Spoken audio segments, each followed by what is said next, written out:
security and policy initiatives.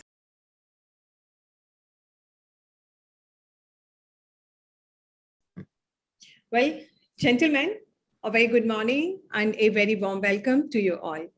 I'm Sangeeta Goyal, the co-founder of SAPI and your host for the session today. In the arena of defense, technology has come to be the key propellant towards self-security and peace. No one is going to disagree with me when I say that technology superiority is increasingly going to be the decisive factor in the future battle spaces. You all know mainly there are two routes to acquire this technological superiority, especially in defense. One, the indigenous development from scratch, and two, the imports, for which ToT being an oft-resorted route. And yet, ToT remains a very complex and often a very elusive subject. Therefore, keeping in view the need of the hour and the public interest, SAPI has conceptualized a series of interactive sessions on ToT purely with an intent to build domain knowledge. Thank you, Sangeeta, for very nicely setting the tone for today's webinar and proceedings. Good morning, distinguished veterans, academicians, CEOs of the startups and researchers. At the outset, I will very briefly touch upon the SAPI's vision of the transfer of technology and purpose of today's webinar.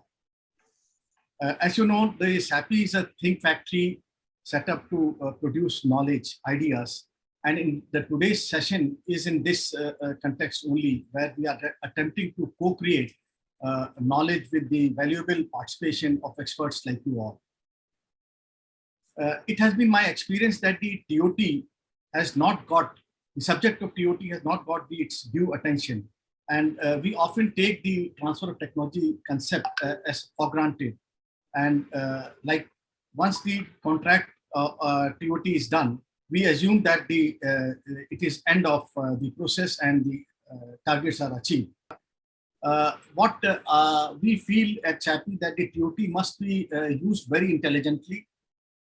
We already have a lot of know-how available locally, and wherever there is gap, we must use the ToT to provide to our armed forces the best of the class weapons, like on lines of BrahMos. Again, I'm emphasizing the best of class.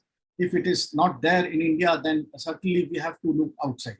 The countries like Japan, Korea, China, and Taiwan, they adopted this external infusion of knowledge and integrated with their internal whatever know-how they had. And today, after so many decades, they are the knowledge powerhouse. Today's session, though we are deliberating the paper published by Col Kevin A Desouza, but more important is the process of deliberation today, which we will try to evolve a template to co-create the knowledge with the experts like you all. Thank you so much, Mr. Gupta and Dr. Sangeeta, for your kind words. I'm happy to firstly see Mr. Gupta's persistent efforts in the last 3 years to get this platform going, and now it appears to be really fructifying. I'm really happy for him. The second is that this forum, I hope, will give me an opportunity to validate my research findings. And the third one is that I feel we are embarking on a new path, which no one has ever tried before, at least in India, on, as Dr. Sangeeta mentioned, bringing together all our collective insights and making a better body of knowledge, right? This has actually been my dream right from IDSA days. And I'm really happy that SAPI is now collaborating with me on it. Each one of us here today, I repeat that again, each one of us here today has the opportunity to contribute and be co-creators of this new body of knowledge. So it's not going to be me giving gyan and you guys just accepting it, right? It's going to be about questioning everything that I say or everything that I have published. And that's how we'll get to this goal. And this actually is what I believe is the essence of the think factory, which SAPI calls itself.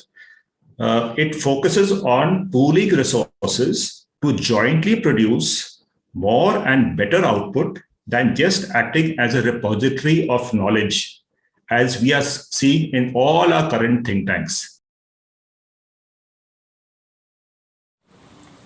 Right. Before we proceed, let's take a quick look at all the stakeholders in this activity of ToT. We can see there are some which are directly executing it, such as the foreign technology sellers, the DPSUs, the private firms, and the DRDO, which, as we all know, also receives foreign technology. These I have placed in the inner circle. Then we have the outer circle agencies which support and regulate the ToT activity of the inner circle agencies. And then we have an outermost circle of influencing agencies where the armed forces also figure, primarily because of the QRs that they set. If you noticed in between, I said something called better knowledge. And this is a good a question which is probably running in your minds too, right? For me, better knowledge basically is a body of knowledge which is founded on more accurate facts, better reasoning, and has holistically covered all possible angles in the most knowledgeable way possible. It would still not be perfect and will have room for improvement, but it would be the best that we can presently achieve today. And it should convince, it should be able to contribute convincingly to an arrangement which has the best chance of working in the real environment. But since I was given the task of only covering ToT, so therefore I focused on ToT. But it does not at all mean that indigenous development is not important. In fact, in my book, I've mentioned that it is very important. But what I feel we are missing out is that India as a country requires each of these at different proportions at different points of time as we progress as a country. For example, as Mr. Gupta mentioned, Japan after the World War II, their first 10 years or 15 years, I think, was spent completely in importing of technology.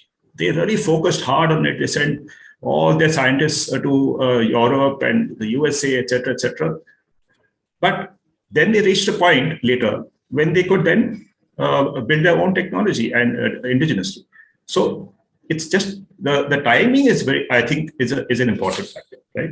So I am quite confident actually that in the process of this discussions or series of discussion, though we are focusing on ToT and analyzing it and even questioning it, slowly our direction is actually going to go towards a kind of an equilibrium where ToT and indigenous development will then an optimal combination of the two will evolve. And that body of knowledge, which all of us together are going to put together, I am going to help in writing it. Of course, a lot of other people can help also. And when we come out with it, the benefits, to the country and all of us also. And why do we have to go through this journey of all these articles, right? I'll tell you why. The reason is that when I finished my research at the end where I was writing the book and I was finishing the book, I found that towards the end, I did not have sufficient data or evidence or inputs to allow me to make definitive recommendations. So I had to follow some amount of conjecture, intelligent guesses, and even speculation, and therefore at the end of my book, I wrote, requesting persons from all over the Indian environment, the DRDO, the industry, defense analysts, defense economists, all to study the book in detail and bring out all the weaknesses and issues because they need to be validated. And unfortunately, it's been 2.5 years now and I'm still waiting. I'm waiting, but I'm still hopeful. Before we proceed, a quick look at the methods of reasoning. Of course, the third is preferred, but the others are used too. And we can triangulate for validity. But how do we ensure not to miss anything? There are 3 possible ways here, and there could be more.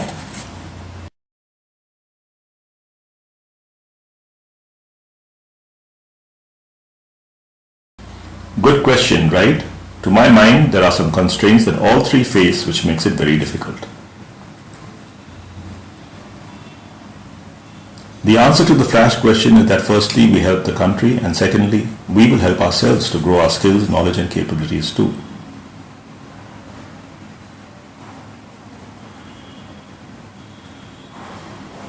two guiding aspects that I believe will help us are flashed here. The second is a bit idealistic, but it definitely helps. Let's now tune up our reasoning capabilities and get familiar with the live polling feature. Have a look at the slide in the next few closely. Note that we are graduating from discerning what is absolutely true to what is not necessarily true, and this will help us immensely.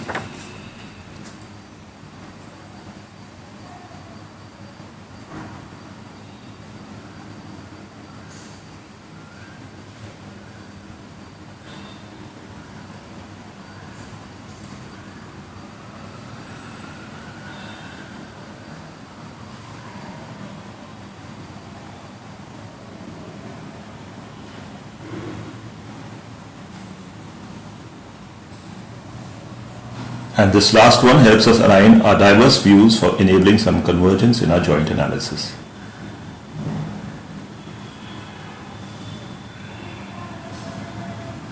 Before I flash the operative statements in my article, let me acquaint everyone on what feedback we will be looking for. Look to the Slido slides on the right. Now a short look on the abstract and conclusion of my article. And a final slide and then the instructions. Here we go. The operative statements in my article are now being flashed, and participants need to note down those which they believe are not true or not necessarily true. The second set of statements. The third and final set of statements.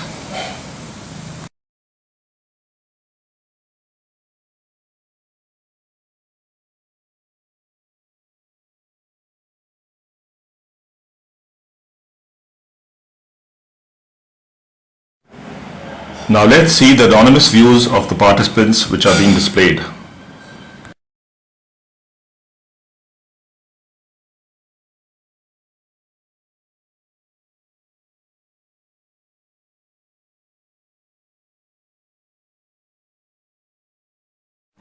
As we can see from the size of the inputs in the word cloud, a large number of participants seem to view statement 3b as not necessarily true.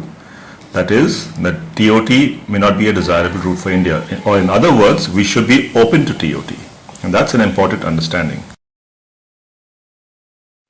Let's poll what to do with these inputs.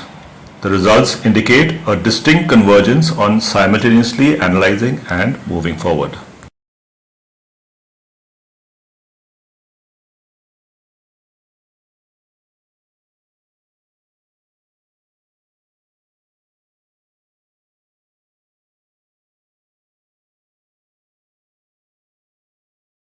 Let's poll the questions and suggestions on the process. We can see some very useful ones that we've received.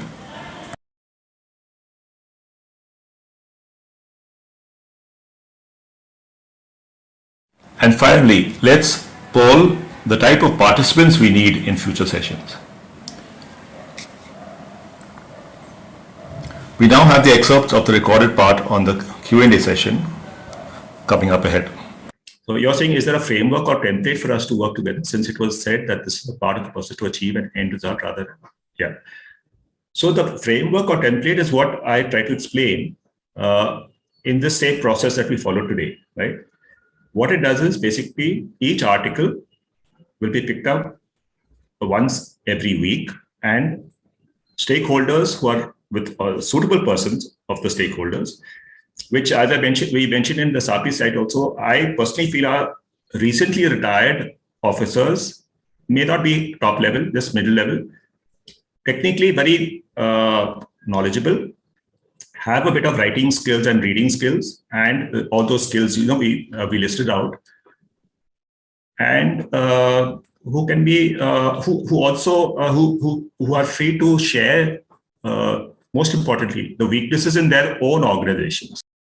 Let's say someone says, hey, listen, I've got an additional angle. So far, no one has done that.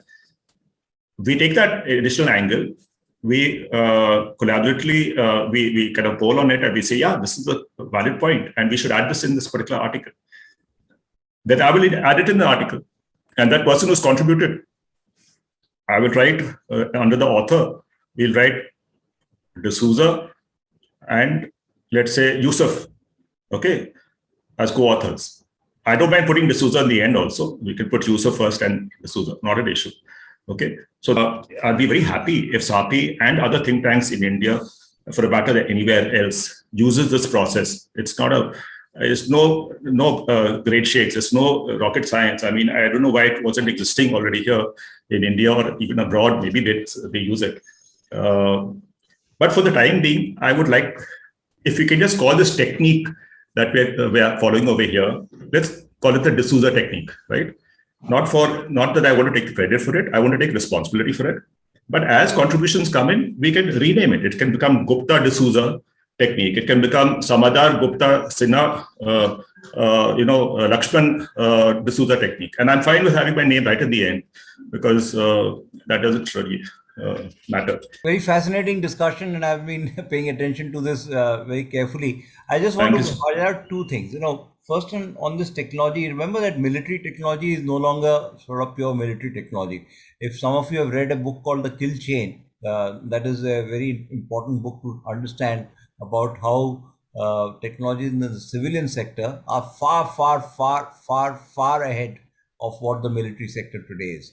I think Sujit sir made the point on civil industrial sector, and that is completely agreeable. I mean, it's not just supercomputers. We're talking about everything from semiconductors to electronics, metallurgy.